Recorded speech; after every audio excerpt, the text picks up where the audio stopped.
Teste, teste, teste, teste. Eu acho que tá bom. Teste, teste.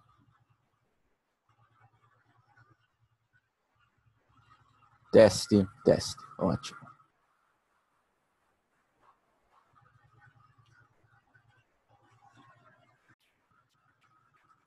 Então, pessoal, bom dia para quem está no Brasil, boa noite para quem está no Japão, boa tarde se tiver alguém em outro fuso horário, quem estiver vendo a gravação em outro horário, sejam todos bem-vindos. Mais 2 pessoas chegando aqui.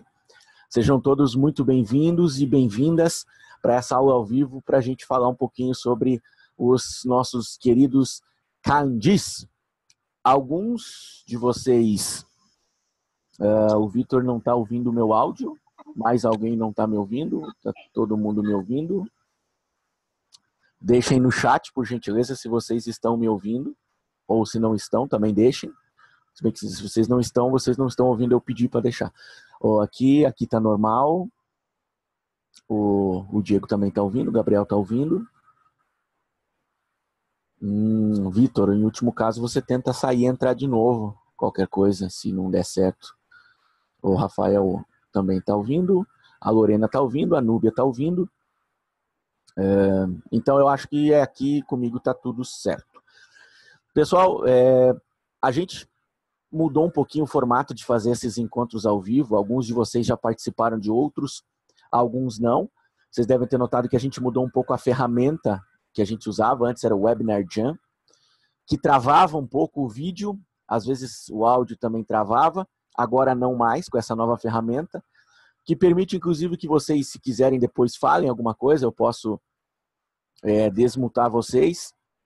Vocês têm a câmera, eu estou aqui com a câmera também. A gente tem outras funções e a gente vai se adaptando a essa nova ferramenta. Então, eu conto com a compreensão de vocês e espero que com ela a gente possa fornecer uma aula ao vivo cada vez melhor e mais enriquecedora. Isso passou também por a gente mudar um pouquinho o nosso calendário. A gente divulgou um calendário de aulas ao vivo, o que significa que algumas aulas que a gente está fazendo agora, alguns de vocês já viram. Então, essa aula sobre como estudar kanjis, talvez algum de vocês já tenha visto. E claro que por isso, para não ser sempre a mesma coisa, a gente está acrescentando algumas coisas, mudando outras para ficar melhor. Essa ferramenta aqui mesmo, ela já é um pouco melhor para a gente interagir. Então, a ideia é que uma das mudanças seja que a gente possa interagir um pouco mais, né? Vocês deixam mais dúvidas, a gente conversa. E com isso fica bom para todo mundo. Mais gente chegando, o Fernando, Marcelo, sejam todos bem-vindos. E quem não estudou kanji ainda, vai estar tendo essa aula pela primeira vez. É uma aula muito importante para a gente explicar por que nós estudamos kanjis do jeito que nós estudamos e não do jeito que outros cursos, outros métodos ensinam. A gente vai mostrar agora essa diferença para ficar bem claro. O Pedro não está me ouvindo, primeira vez usando o app no computador. Talvez se você tentar sair e entrar de novo, eu acredito que funcione. Pode ser que... o Pedro. Agora eu te ouço, Pedro. Acredito que agora você talvez já esteja me ouvindo. Vitor chegando aqui, seja bem-vindo também. Daniele chegando. Muita gente chegando, então. Já somos em 18, eu e mais 17. Todos bem-vindos, bem-vindas. Vamos lá. Pessoal, eu vou compartilhar um PowerPoint e a gente vai fazer a aula de hoje com esse PowerPoint que talvez alguns de vocês já tenham visto e por isso eu vou tentar não me estender muito com ele e focar mais em comentar o que está ali com exemplos práticos. Vocês vão deixando as dúvidas no chat e depois que terminar os PowerPoints a gente bate um papo sobre algumas coisas mais do estudo de kanji que não estão aqui. Essa aula deve durar entre 50 e 60 minutos. Se passar um pouquinho disso, eu aviso, mas não é a intenção. E como ela está sendo gravada, vocês vão ter acesso à gravação depois. Quem chegar um pouquinho depois, tudo bem. Quem tiver que sair antes, tudo bem. Quem perder um pedacinho dela, tudo bem também. A gente dá um jeito de ficar bom para todo mundo, beleza? Deixa eu compartilhar a tela aqui, então, com os slides aqui. Vocês confirmam para mim no chat, por gentileza, se apareceu para vocês o compartilhamento de tela. Aqui, um PowerPoint aqui dizendo que no tópico 6 nós fazemos, né, na verdade, uma introdução aos kanjis. Quem não chegou no tópico 6 ainda, não tem problema. Tá tudo certo. Vai chegar. E vai dar, aqui a Lorena está confirmando que ok, chegou, ok, mais uma pessoa entrou, seja bem-vinda, Marina, Marcelo Kobayashi chegando também, sejam bem-vindos. Pessoal, no tópico 6 nós fizemos uma introdução sobre kanji, nós fazemos uma introdução sobre kanji. A gente nos primeiros 5 tópicos estuda o básico de frase, de gramática, a gente estuda o hiragana, começa por ele, vai para o katakana e chega a hora de subir de nível para os kanjis, certo?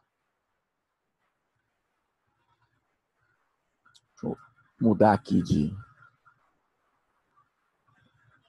Agora eu só preciso conseguir mudar para o próximo slide. Que não está indo, mas tudo bem.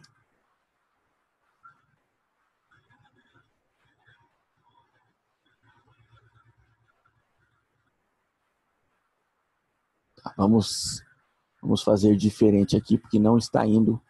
Então fazemos assim que agora vai. No tópico 6 nós fizemos uma introdução sobre kanjis. E agora é a hora que vocês normalmente cometem o maior erro que todo estudante de japonês comete, certo? E a pergunta que fica é... Opa! Qual é esse erro, né? Qual é o erro que todo estudante de japonês costuma cometer?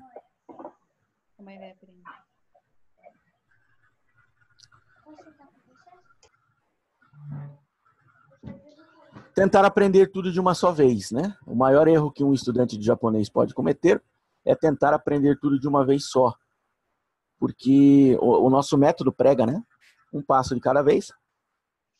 E para que você possa focar naquilo sem se preocupar com o que vem depois, sem se precipitar, sem ter nenhum tipo de ansiedade, né? Você tem que aprender uma coisa de cada vez, é simples assim. E com kanji não é diferente, na verdade, com kanji, mais do que com os outros conteúdos. Vamos comparar. O alfabeto romano é composto por forma e som. O kanji é composto por forma, som e significado, certo? A letra A, vocês conhecem, tem uma forma e um som. Tá chegando a Elisa aqui, seja bem-vinda. Tem uma forma e um som. Ela se une com outras letras para formar palavras que têm um significado. Esse kanji que vocês estão vendo aqui na tela aqui, ele tem uma forma, que é essa que vocês estão vendo, ele tem um som e tem um significado. Ele se une com outras letras para formar palavras que também têm um significado. O significado das palavras formadas por kanji tem relação com o significado isolado do kanji. Mas, no fim das contas, o que importa é o significado da palavra. Então, assim como as letras do alfabeto, kanji é usado para formar palavras. Com a letra A, nós formamos palavras como amar, bala, casa, abacate, etc. Com esse kanji aqui, nós formamos palavras como Nihon, Kyujitsu, Ashita, Nichiobi, Ri. No português, conhecer as letras e os sons não é suficiente para saber o significado de uma palavra. Por exemplo, periroloscopia. Você consegue ler, mas não sabe o que significa. No japonês, conhecer as letras ajuda a saber o significado das palavras. Mas assim como no português, ou você sabe a palavra ou você não sabe. Não, né? Você tem que aprender o significado das palavras. Não tem meio termo. Por exemplo, periroloscopia. Ou você sabe o que é, ou você não sabe. Não tem muito meio termo. Aqui a gente tem um exemplo aqui. Esse kanji da esquerda, ele significa palavra, termo, expressão. Esse da direita significa escrita, escrever. Sabendo o significado isolado dos dois, qual o significado da palavra? Alguém aí arrisca? Qual o significado da palavra? Alguém quer tentar no chat dizer qual o significado da palavra?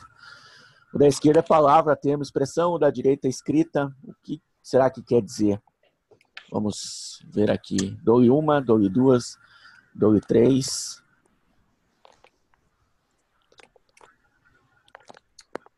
Alguém, alguma ideia?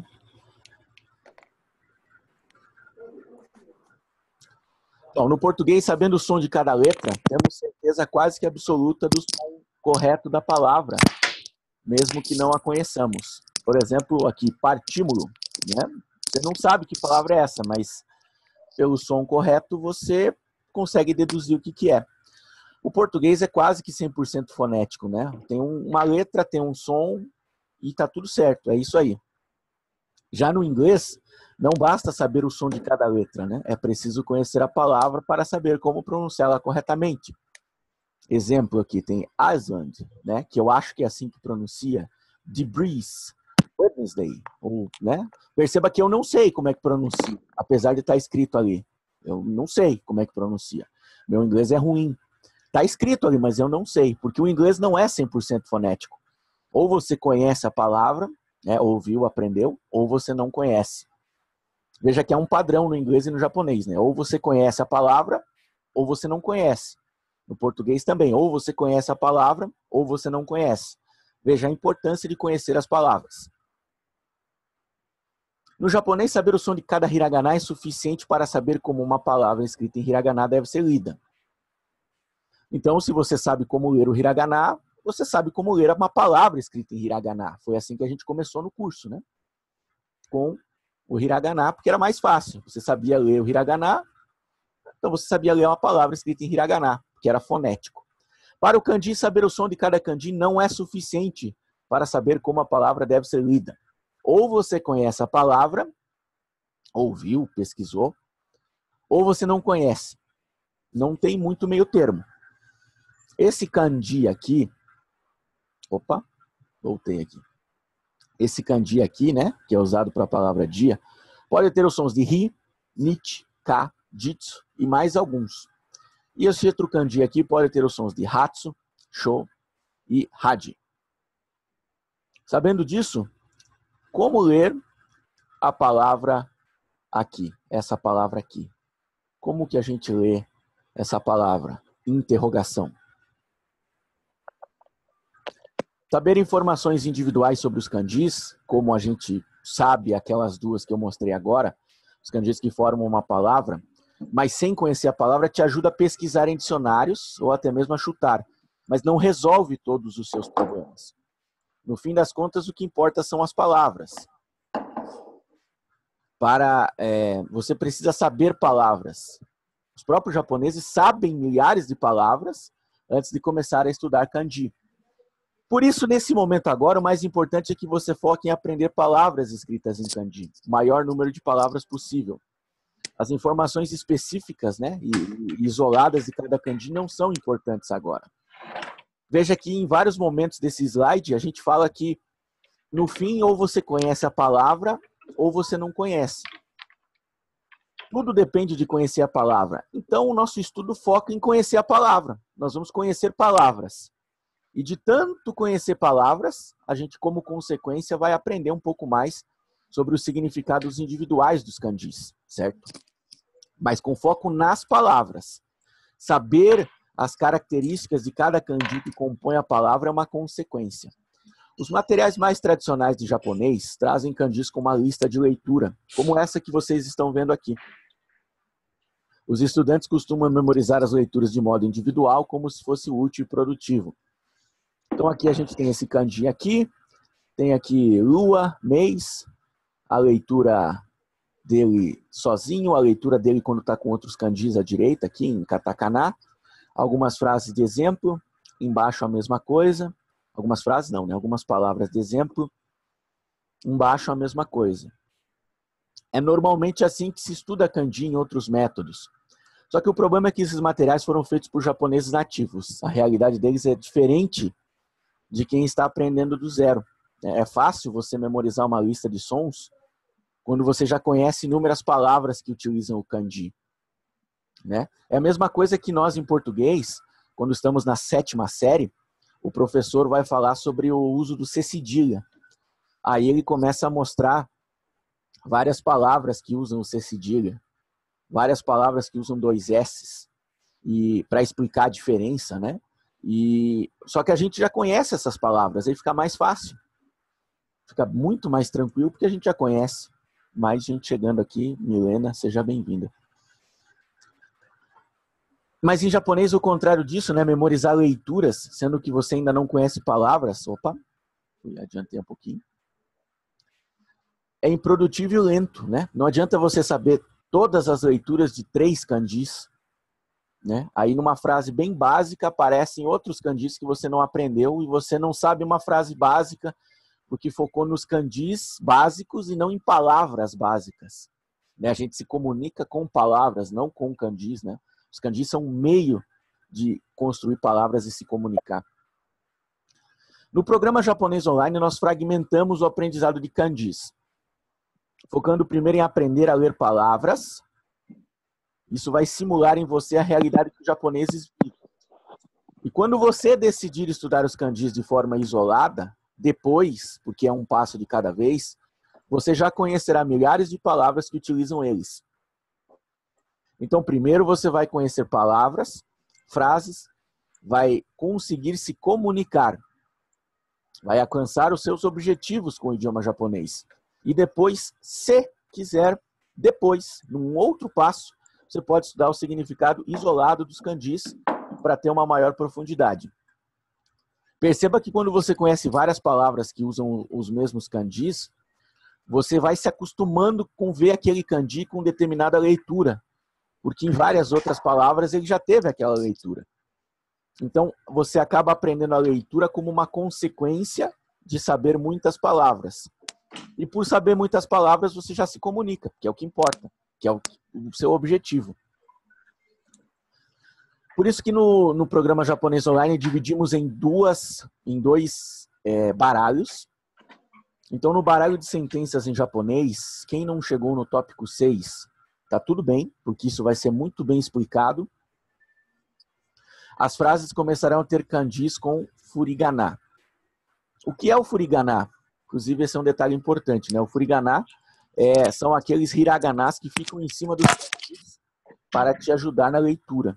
Então, você não sabe a leitura de determinado hiragana, de determinado kanji, e tem um hiragana em cima para você saber como é que você lê aquele kanji.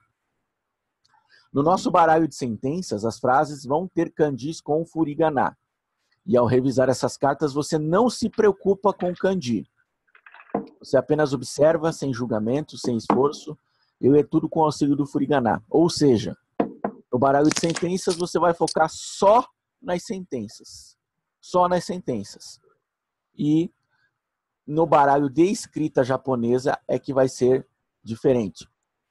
Na lição 4, tópico 6, né, a gente vai ensinar um procedimento para usar furigana no Anki. Você vai seguir os passos como está proposto lá, é um passo a passo para ninguém ter dificuldade. E nós podemos fazer isso para você. Chegou lá no tópico 6, tem que colocar furigana no Anki, não deu certo, e agora? E-mail para o suporte, a Mona Lisa ajuda vocês. Eu mesmo posso ajudar vocês. Mas é importante que você faça e não negligencie isso. Mais uma vez, você não vai se preocupar com o kanji no baralho de sentenças. Você vai apenas observar a forma enquanto lê a sentença, foca na sentença. E não faz nenhum esforço para memorizar o kanji. Vai focar só nas palavras e nas sentenças. Vai ficar mais ou menos assim, ó. E tem uma frase, né? Tabaco sutemoi desu ka, né? Posso fumar? E uma carta deve ficar assim. Aqui em cima do kanji do su, né, que é o verbo fumar. Na verdade, su é o verbo inalar, né? Tabaco é tabaco, né? Cigarro. Então, inalar cigarro. É dessa forma que os japoneses, com essa expressão que eles expressam o conceito de fumar. Aí tem o su aqui em cima para você saber como é que você tem que ler o kanji. Esse kanji aqui. E quando você colocar a sentença no Anki, a gente já vai te preparar para que ela já apareça dessa forma. Para que você não precise se preocupar. E quando lê essa frase, a única coisa que você precisa se preocupar é: eu entendi a frase ou eu não entendi? Né? A leitura você não precisa se preocupar porque está aqui.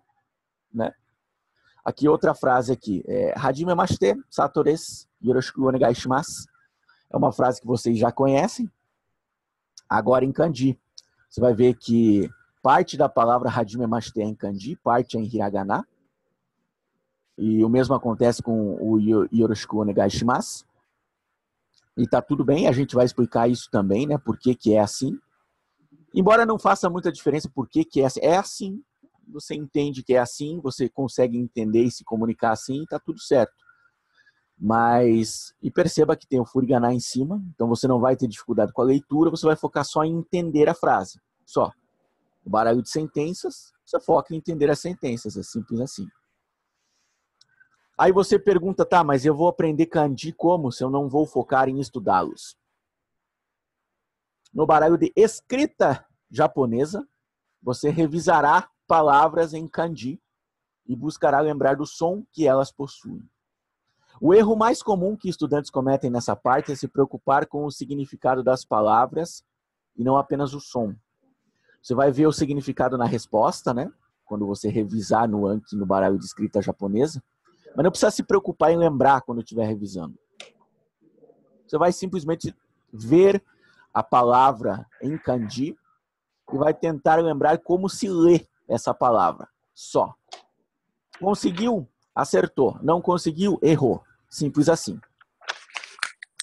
Você vai adicionar apenas as palavras orientadas por nós. Você não vai conseguir aprender se adicionar mais palavras do que orientamos e daqui a pouco eu vou explicar por quê. Todas as palavras que nós adicionamos também aparecem dentro de alguma frase do outro baralho. Na prática, isso significa o quê? Chegou o tópico 7. Nós vamos ter aqui essas aulas, esse print aqui é real, né? O portal é assim mesmo, esse é o conteúdo. Veja que no tópico 7 a gente tem partícula ni, temos dois textos aqui, mais alguns conteúdos, verbos de existência, partícula H, conectivos. Repare que nesse conteúdo todo nós vamos ter várias coisas em kanji. A gente já separou todas as palavras em kanji, ou quase todas as principais, que tem em todo o tópico 7, e colocou numa tabela nessa lição 1, aprendendo a ler kanji com o Anki. Então, quando começar o tópico 7, você vai entrar nessa lição 1, aprendendo a ler kanji com o Anki. Vai pegar todas as palavras que estão lá em kanji e vai adicionar no Anki conforme a orientação, no baralho de escrita japonesa. E vai revisar normalmente todos os dias. Tudo que você vai adicionar são palavras em kanji que vão aparecer depois, nos tópicos, na lição 2, lição 3, lição 4. E daí, quando você chegar na lição 2, 3, 4, 5, 6, 7, você vai adicionar os conteúdos para o baralho de sentença japonesa. E assim a gente vai separar os processos. Entender o idioma é uma coisa, aprender os kanjis é outra. É claro que elas se comunicam, né? Estão interligadas. Mas esses processos acontecem em velocidades diferentes. Muito provavelmente você vai perceber que está entendendo bem, mas está com um pouco de dificuldade com kanjis. Isso é bem normal no começo. Isso acontece. Vai ficar assim o seu baralho de escrita japonesa. Você vai colocar na frente um kanji, embaixo você vai colocar, no verso, né? Você vai colocar a sua leitura, a leitura da palavra, na verdade, e o significado. Então tem uma palavra, que é esse kanji aqui. E tem a leitura, que é ri, que significa sol. Aqui a gente tem outro exemplo do lado, que é o verbo hashiru, que significa correr. A palavra hashiru você vai colocar aqui, e você vai colocar atrás a leitura hashiru e o significado. Na hora de revisar não tem importância o significado. Se você lembrar apenas que é hashiru, tá bom. Não precisa lembrar que significa correr. Tá tudo certo se você fizer só isso. Veja, kanji nada mais é do que letras com características, nada mais são, né?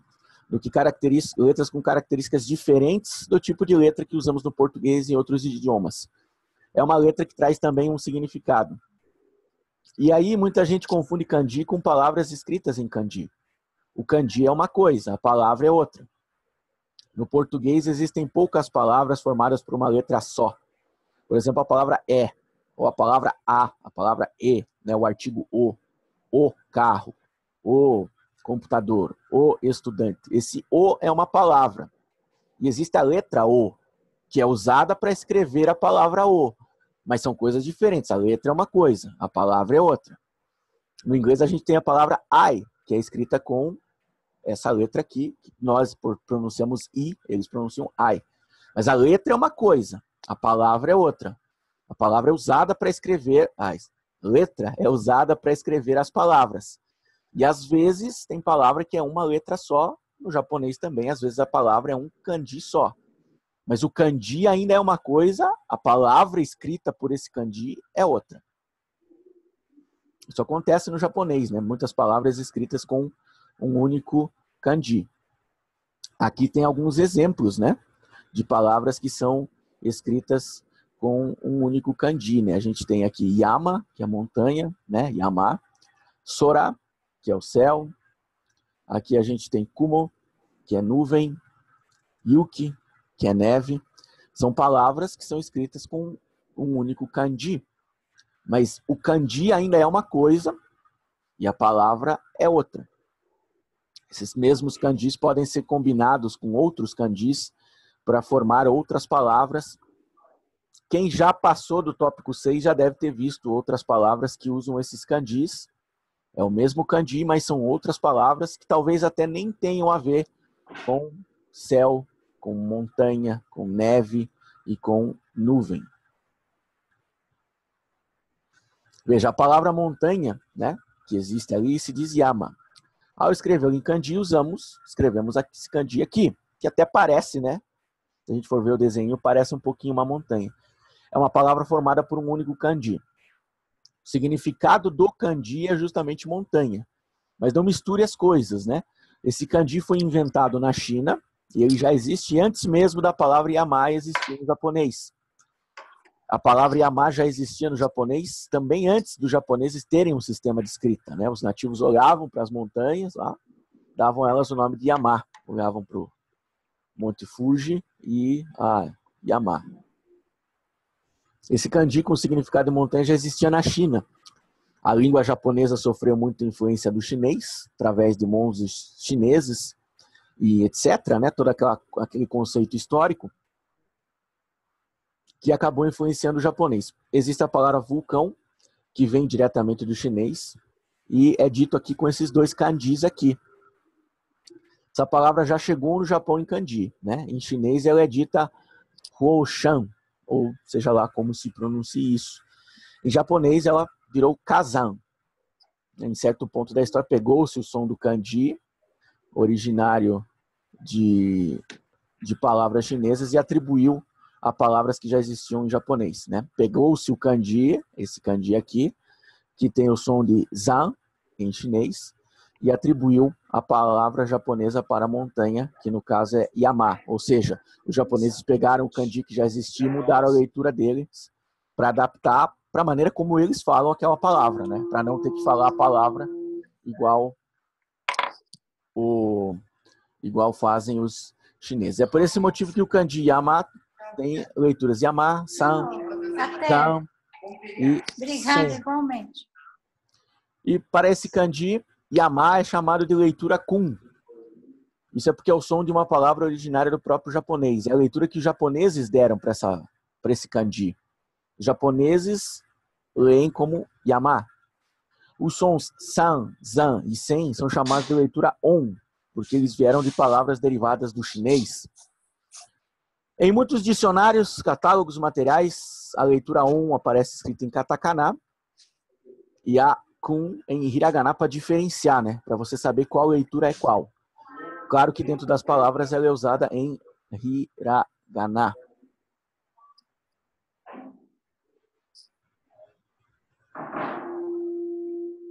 Aqui, vamos para o próximo aqui. Opa! Aqui, se você seguir o programa exatamente como proposto, aprendendo as coisas na ordem que nós oferecemos a você, todos esses conceitos ficarão claros com o tempo. Estamos buscando simular a realidade dos japoneses. Eles só começam a estudar as peculiaridades dos kanjis quando já sabem que Yama significa montanha, Kazan significa vulcão e assim por diante. Ou seja, no fim das contas, os japoneses também aprendem uma coisa de cada vez. Só que uma coisa eles aprendem na escola e o vocabulário eles já tinham aprendido antes, quando aprenderam a falar. Se você seguir o nosso programa até o final, né, se preocupar apenas com o que o programa ensina, você tirará de letra esses conceitos quando ler ou estudar sobre. Acabou aqui, né? Acabou o slide. O slide acabou. Pessoal, isso não significa que a aula acabou, tá?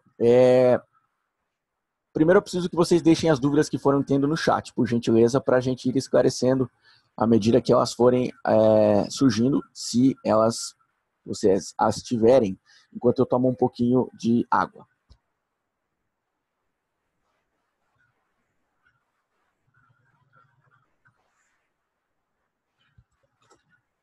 Muito bom, água. Tomem água. Pessoal, quando vocês começarem a estudar Candis, alguns já começaram, né? Até se quiserem deixar no chat também, eu já estou estudando, eu já estou no tópico X e Y, só para a gente comparar um pouco quem está onde. Vai acontecer uma coisa assim, vocês vão errar mais no Anki, tá? Você tem lá o baralho de sentenças, aí todo dia tem 40, 50 sentenças, você revisa, você erra umas 7, 8, e tá tudo certo, você segue e tal. Aí você vai revisar o baralho de escrita japonesa, e tem 50, mais ou menos, cartas também. Aí você vai revisar essas 50, e vocês erram 23, quase metade. Aí vocês vão errando, né? E o Anki vai trazendo de volta isso que vocês erraram. Minutinhos depois, antes de encerrar aquele mesmo dia a revisão. Aí vocês vão errando de novo. E até você conseguir acertar e terminar o dia leva um tempo. E você, putz, cara, tá difícil os Candis. Aí no outro dia, vocês erram bastante na revisão de Candis de novo. Bastante mesmo. E começa a dar uma sensação assim, putz, mas tá feia a coisa. Aí vocês vão para um terceiro dia de estudos de Candis e continuam errando bastante. Aí começa a bater a preocupação, que tem alguma coisa errada. Vou escrever para o suporte, mandar uma mensagem para o Charles. Ou para quem quer que vá atender, mas provavelmente eu. Aí, o que eu vou responder para vocês quando isso acontecer? Então eu já antecipo já. Alguns talvez já tenham mandado uma dúvida assim, eu já respondi assim. Normal, né? É esperado que quando vocês começarem a estudar Candis, vocês errem mais nas revisões. Vocês vão errar mais. É assim mesmo. Se não errar mais, é que tem alguma coisa estranha. Por quê? Porque é mais difícil, né? A gente tenta não focar em dificuldade, facilidade, mas é claro que é mais difícil o Kanji do que o Hiragana, é óbvio. Não tem nenhuma dúvida quanto a isso. Então a gente tem que, entendendo que é um pouco mais difícil, pensar assim, eu consegui acertar e ir bem na revisão das sentenças errando pouco. Qual a diferença entre errar pouco e errar muito? A quantidade de esforço necessário para corrigir os erros vai ser maior, porque isso é mais coisa que eu errei. O tempo necessário para internalizar tudo vai ser um pouco maior. Mas é só. Muita gente, quando começou o Hiragana, teve muita dificuldade. Porque, de repente, você tem que decorar 46 letras novas. Você já aprendeu 23 em português, mais 3 que são português, não são português. Agora tem que aprender 46. Muita gente teve dificuldade. Mas conseguiram, né? Vocês são provas que conseguiram. De repente apareceu o katakana, mais 46. E o katakana aparece pouco. Então você treina menos, porque ele aparece menos, você vê menos, você desenvolve menos. E aí muita gente, putz, está difícil o katakana. Ai. Mas da mesma maneira que você aprendeu o hiragana, vai aprender o katakana. O processo é o mesmo, o seu cérebro vai fazer a mesma coisa. E o teu processo de aprendizado é o mesmo, que você vai ter que fazer é a mesma coisa.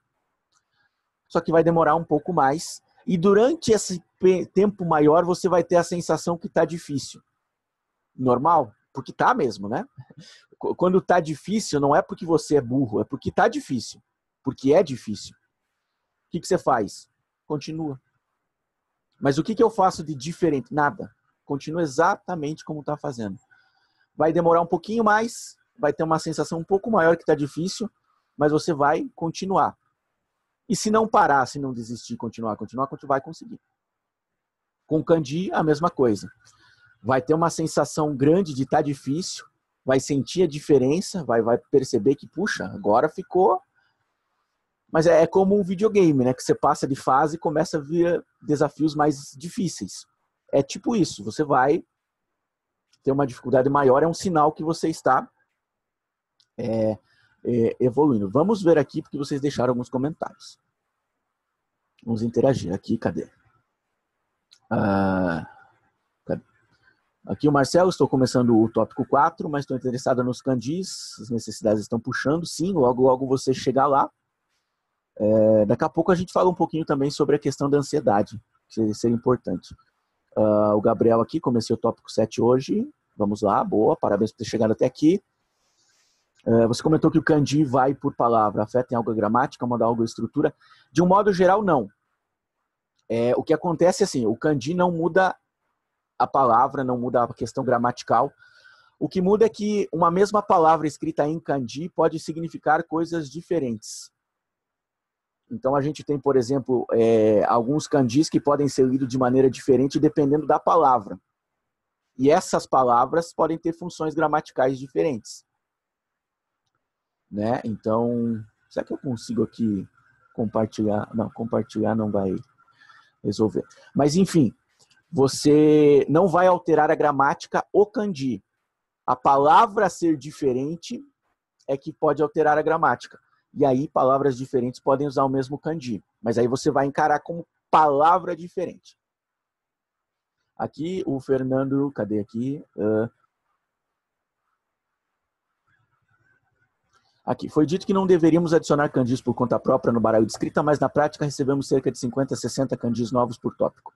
Teria espaço semanal para mais 40, eu costumo colocar os kanjis que observo nas notícias do Tangoristo, desculpa se não for assim que pronuncia, peguei o jornal. Que ponto está errado em adicionar kanjis que tive contato fora do programa? Tecnicamente não é que esteja errado, mas tem o risco de você não conhecer o kanji. Por quê?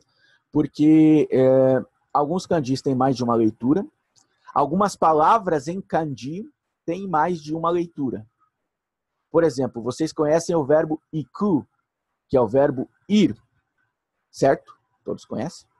Levanta a mão quem não conhece. Todos conhecem. E esse verbo pode ser lido yuku, yuku. Iku ou yuku, tanto faz. Normalmente, em 99% dos casos, você se pronuncia yuku em música, né? Se você escutar música, quase sempre ali o iku é lido yuku. Mas na fala, na conversa, no dia a dia, iku. Essa é uma particularidade que talvez num aplicativo como esse você não tenha. Uma explicação talvez seja uma coisa que você não saiba ainda. Outros casos assim existem. Então existe o risco de, ao adicionar por conta própria, você adicionar errado e internalizar errado. Isso pode acontecer. Não é certeza que isso vai acontecer, mas pode.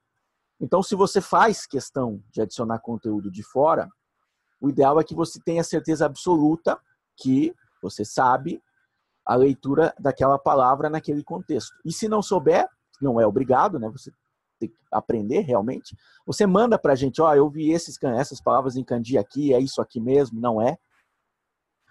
Lembre-se também de que você deve fazer isso, claro, se o seu tempo livre permitir. Talvez você não tenha disponibilidade de tempo para fazer isso muitas vezes. E tá tudo bem. Talvez, além de estudar pelo curso, você tenha mais, depois de ter estudado, né, o seu estudo diário pelo curso, você te sobra meia hora. Aí você pode fazer isso, porque você tem um tempo que te permite fazer isso. Se não tem, tá tudo bem também. O tempo certo para estudar é o tempo que você tem. Nem mais, nem menos. Mais mensagens chegando. Vamos uma por uma aqui. Suzy, terminei agora o 7. Aqui o Marcelo, eu percebi isso depois que introduzi os kanjis, comecei a errar mais. Estou no tópico 7, lição 2. É por aí, né? Você vai errando um pouco mais, mas a vida você vai errando na vida e segue. Continua e vai diminuir. Que nota você dá para a tradução de kanjis do Google Tradutor? Sei lá, 6, 7. O Google Tradutor até uns 2 anos atrás era péssimo, era pavoroso, e ele melhorou muito, mas ainda não é o ideal. Para a leitura do kanji é um pouco mais complicado, porque se você colocar só um kanji isolado, tem várias leituras, qual ele vai considerar correta? Né? Ele pode considerar uma leitura, vai colocar uma leitura e não está errado, porque é uma leitura. Mas talvez você quisesse saber da outra. Né? E aí é melhor você não confiar muito. O Vitor já utilizou o Urikai-kun. O Vitor tem que responder, não sou eu. O Urikai-kun, se alguém tiver dúvida, eu posso também explicar daqui a pouco. A Marina pergunta, vamos reaprender as diferentes leituras dos kanjis por palavras? Aqui ela tem alguns exemplos, né, como o ta-está e o ki.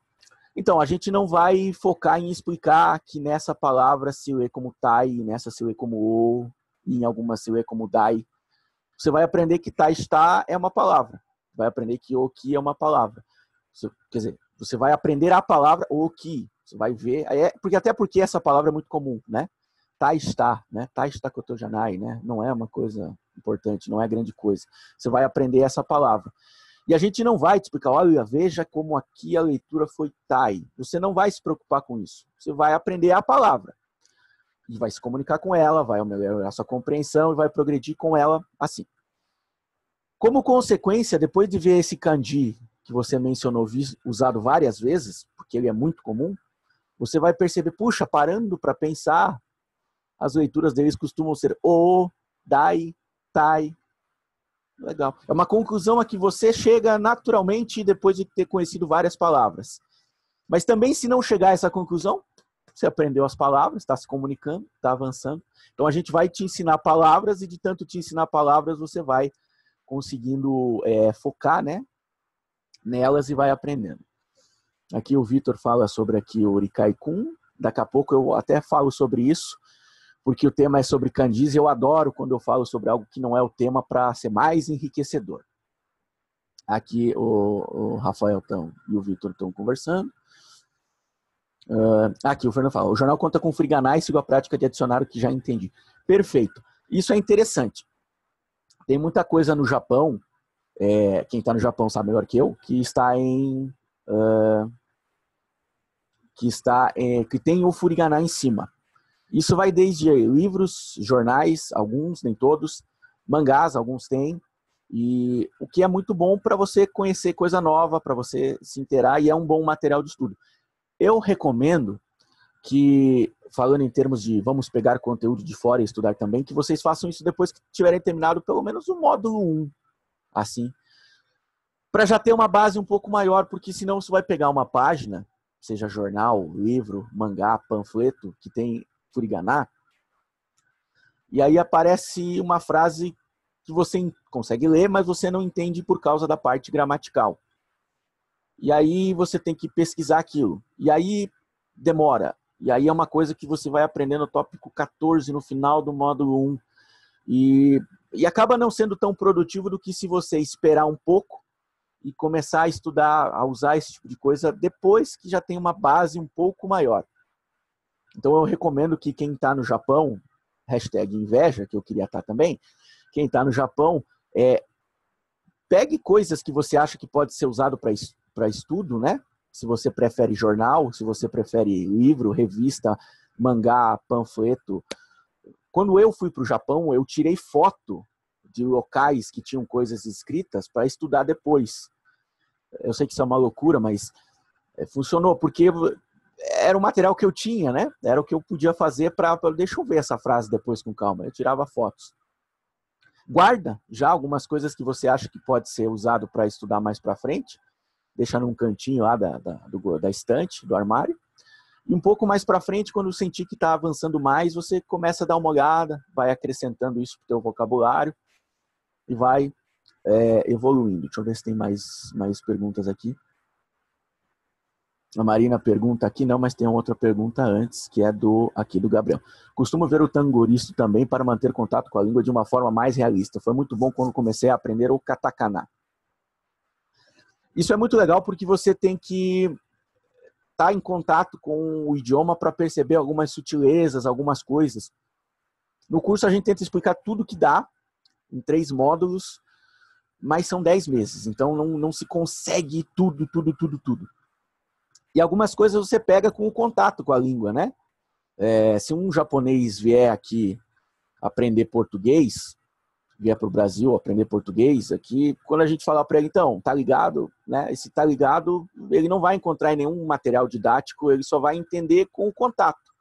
Só vai ter contato com isso estando exposto ao idioma português. Mesma coisa com o japonês, né? Tem algumas coisas que se só pega estando em contato. Então, esse contato, seja por um aplicativo, seja pelas redes sociais, seja para quem está no Japão, seja convivendo em sociedade, ajuda bastante. Quem está no Japão tem uma vantagem adicional, porque é muito maior o contato, né? Você só precisa sair de casa para ter contato, para ver coisas, para conversar com pessoas. Então tem essa vantagem, fora estar perto da Torre de Tóquio, que é muito linda, e que eu quero ir para lá a qualquer hora. Cadê aqui mais dúvidas? A Marina pergunta. Falando em começar a ler, quando é um bom momento para começar a praticar a leitura, mangás, jornais? Para quem não estiver fora do Japão. Final do módulo 1. Para quem estiver fora do Japão. Eu acho que o ideal é o módulo 1, final do módulo 1. Por quê? Porque a gente já teve relato de aluno que estava na metade do módulo 1, ainda aprendendo muita coisa, começou a ler mangá e deu uma desanimada. O jornal, o que quer que seja, porque não... Sabe, você vê lá 20 frases, você entende 3. E as 17 que faltam, são pouquinhas coisas que faltam para você entender aquela frase, que era simplesmente alguns conteúdos que você ia ver no final do módulo 1.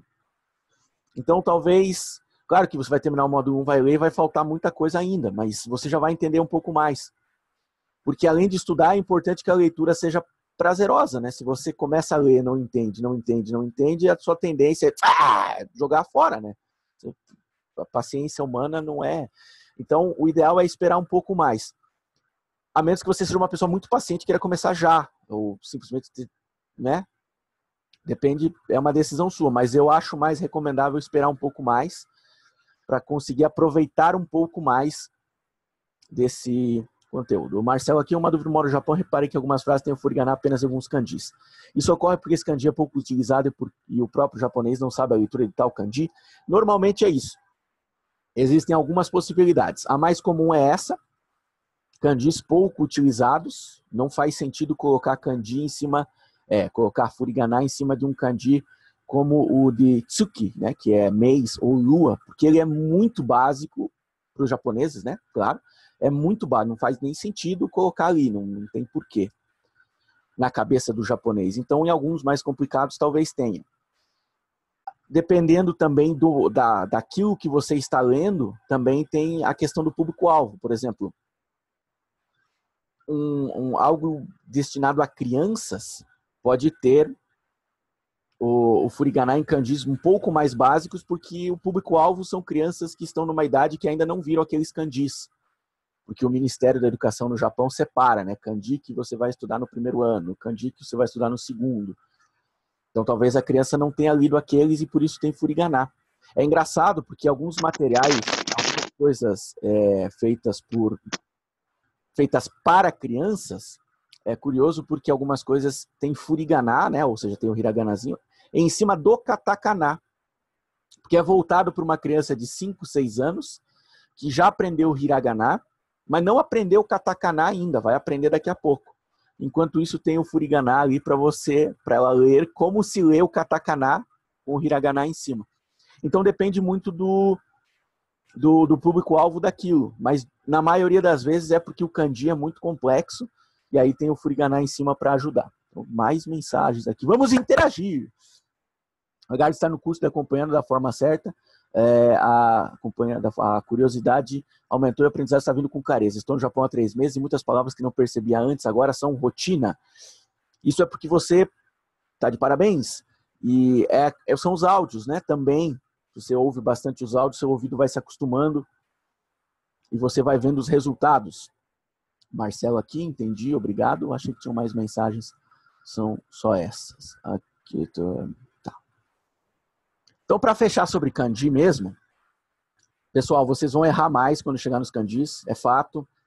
E quando vocês me perguntarem, Charles, eu estou errando mais, o que eu faço? Eu vou dizer, primeiro se acalme, né? Se você estiver nervoso, você só vai errar mais. Relaxe, respire fundo, tome um líquido.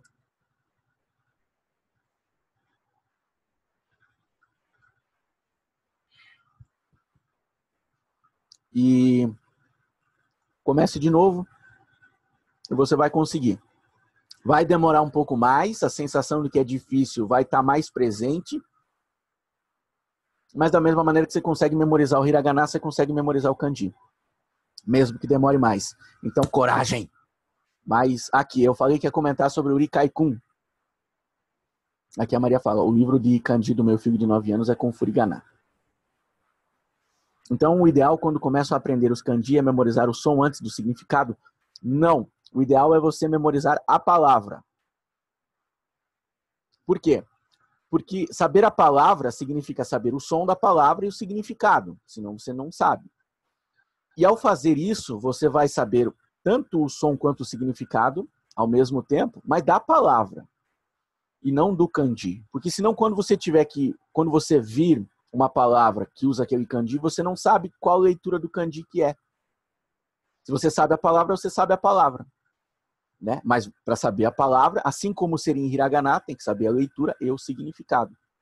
Aqueles exemplos do slide lá, partímulo, perirolosco, são palavras que não existem, essas palavras. São só um monte de sílabas malucas juntas. Você consegue ler, mas se não souber o significado, não sabe a palavra, né? Então aquilo era só para exemplificar. O Fernando pergunta, teremos indicações de materiais posteriores de complemento ao estudo do kanji, fora o kanji imaginar para aprender? Então, para quem não chegou no tópico 6, a gente indica um material complementar para depois, né, um passo que você vai dar depois de já ter aprendido pelo nosso método, que é um livro chamado Kanji Imaginar para Aprender. Esse é um livro que vai te ajudar caso você queira escrever os kanjis à mão, porque alguns podem ter essa necessidade. Quem está no Japão, por exemplo, mora no Japão e isso provavelmente você precisa disso com alguma frequência.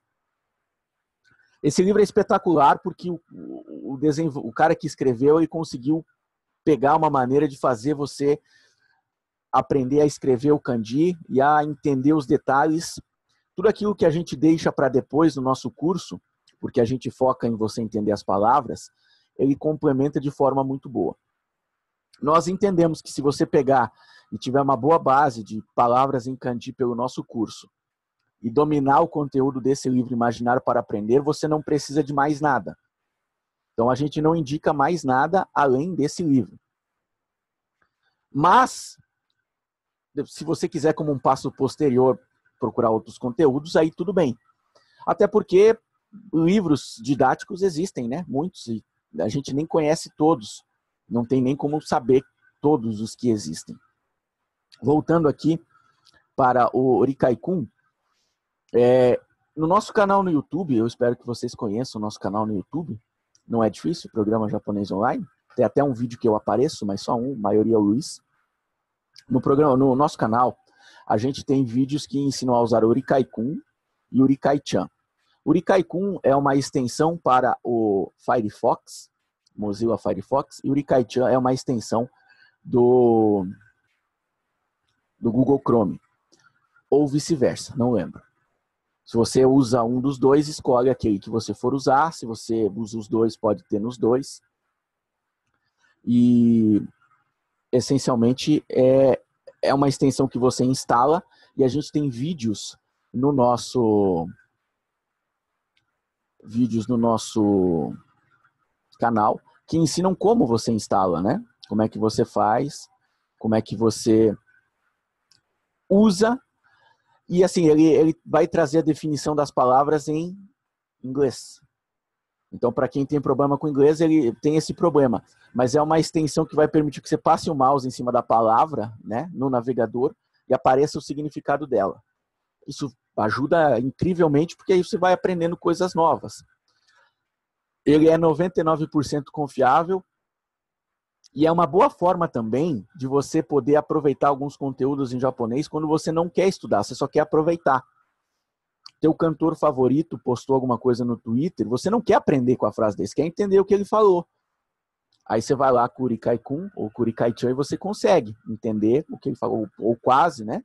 Consegue. Então, te ajuda muito nesse sentido também. É uma opção. Procure no canal do programa japonês online, Erikai-kan, com tudo com K, né? Erikai-chan, Erikai-kun. Rika é uma piada, né? Um trocadilho, porque Erikai vem de compreensão, né? Do ato de compreender, entender. E o chan e o kun são os sufixos, né? O chan é o sufixo para normalmente usado com mulheres e o kun para homens, sempre para o pessoal mais novo. Mais dúvidas aqui? O Marcelo pergunta, na escrita japonesa, se estiver hashiru, e eu sei que se é hashiru, mas não lembrar que é correr, eu coloquei errei, não, você coloca que acertou. Porque na escrita japonesa, o seu foco é lembrar que hashiru, que aquele kanji mais uru, significa hashiru. Se não lembrou que é correr, tá tudo bem, porque o hashiru com certeza vai aparecer nas sentenças japonesas e lá você vai lembrar que é correr. Ou não, mas é lá que você tem que lembrar. No baralho de escrita, se você lembrou a leitura, tá bom. Aqui o Rikai-kun, né? Nas sentenças em japonês, aí sim você tem que saber o que é que tá escrito, né? A pergunta é, se um japonês me dissesse isso, eu entenderia? Sim ou não? Não entenderia mais? Sim ou não? Não, errou, sim, acertou. Esse é o raciocínio. Lembrando também, pessoal, que a gente tem no nosso portal uma área lá escrito comunidade, em que você pode ter um fórum onde você pode conversar, interagir com o pessoal para trocar ideias sobre aplicativos, né, que vocês usam, sobre o uso do Erikai-kan e Erikai-chun, para quem quiser também, e outro tipo de coisas desse tipo, assim, que vocês acham que possa trazer mais conteúdo, possa agregar conhecimento de uma maneira legal, divertida, que também não seja muito, não tome muito tempo, né, tomando sempre esse cuidado para não tomar tempo demais. Vamos aqui, tem mais uma pergunta e acho que daí a gente já vai meio que encerrando aqui. Aqui o Fernando fala sobre esse livro Kanji, Imaginar para Escrever. Ele te dá uma palavra e cria uma história em cima dela para te trazer o kanji. O objetivo é lembrar da história que monta o kanji para lembrar pura e friamente a escrita. Tem momentos em que a palavra nada tem a ver com o japonês de verdade, mas no quesito funcionalidade ele é magnífico. Estou no 350 kanjis e internalizei eles com velocidade estupenda. Para quem tiver interesse em diferenciar melhor os kanjis ou conhecer sua escrita, esse livro foi ótimo. Tem muita gente que pega, por exemplo, o kanji do fogo, né? Que é o ri, né? Que tem 2 tracinhos aqui e aqui. Ele parece uma fogueira, assim, né? Se você usar um pouco a sua imaginação, você consegue imaginar uma imagem que te remete ao significado. Isso funciona com alguns kanjis no começo, mas depois de um tempo os kanjis ficam muito complicados e já não dá mais para fazer essa associação, né? Como é que você vai associar um kanji com conhecimento, com saudade, com coisas muito abstratas? Então começa a ficar difícil. Esse livro, o cara conseguiu fazer isso. E te ajuda a memorizar de uma maneira bem criativa. Mas lembre-se, um passo de cada vez. Não adianta comprar o livro agora e começar por ele, antes de ter chegado ao tópico 6, entendido a nossa proposta, entendido como é que tem que ser, para depois que você já tiver um bom número de palavras em kanji, já estiver errando menos no Anki os kanjis, aí sim, depois você pode, se quiser, ir atrás desse livro, que por sinal, ele já foi um pouco mais fácil de achar, agora está um pouco mais difícil. Eu mesmo tentei comprar recentemente, estava meio difícil de achar. O Rafael pergunta se só é vendido online. Eu só achei online, não consegui encontrar fisicamente. Mas vale a procura, vale a pesquisa, e vocês podem até trocar ideias aí no nosso fórum, lá no portal, para mais detalhes sobre esse livro ou outros que vocês queiram. Onde compra, como compra, quanto custa, frete, esse tipo de coisa. Vale a pena.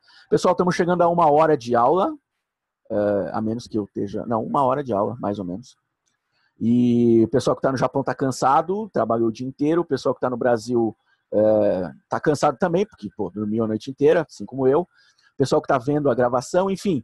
Pessoal, 1 hora eu acho que deu para a gente entender mais ou menos bem a nossa maneira de estudar Candis. Eu acho que ficou claro de uma maneira bem transparente e sincera que vocês vão ter um pouco mais de dificuldade, mas que essa dificuldade vai ser superada simplesmente com um pouco mais de esforço, mais tempo e mais dedicação do que as dificuldades anteriores. O suporte está sempre de braços abertos para vocês, tirar todas as suas dúvidas. E nós teremos mais aulas ao vivo, né? Na quinta-feira a gente tem uma aula ao vivo sobre aprendendo frases em japonês com a professora Priscila, que vai estar com vocês a partir do módulo 2 e no módulo 3. Trazendo frases em japonês na prática, para a gente ir analisando e vocês ir aumentando seu conhecimento sobre algum assunto específico, para a gente matar, no bom sentido, aquele assunto específico e não ficar mais dúvida, e vocês aprenderem cada vez mais, e é isso aí. Bom, é isso então, pessoal. Estamos encerrando aqui. Boa noite para quem está de noite, bom dia, boa tarde, e é isso. Bons estudos!